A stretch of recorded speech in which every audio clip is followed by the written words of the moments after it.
জামাত ইসলামী শেরপুর জেলা শাখার সম্মানিত সেক্রেটারি ও শেরপুর 3 আসনের এমপি প্রার্থী জনাব আলহাজ নুরুজ্জামান বাদল ভাই, জনাব আলহাজ নুরুজ্জামান বাদল ভাই গত রাত 2:30 সময় ময়মনসিংহ মেডিকেল কলেজ হাসপাতালে ইন্তেকাল করিয়াছেন।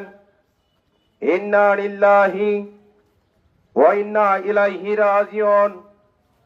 মরহুমের জানাজার নামাজ আজ বিকাল 5 ঘটিকার সময় শেরপুরদি সরকারি কলেজ মাঠে অনুষ্ঠিত হইবে।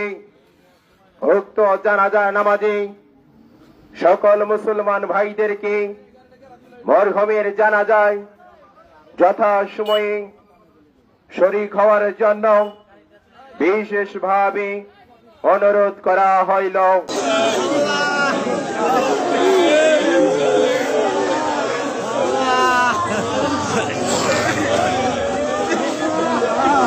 Allah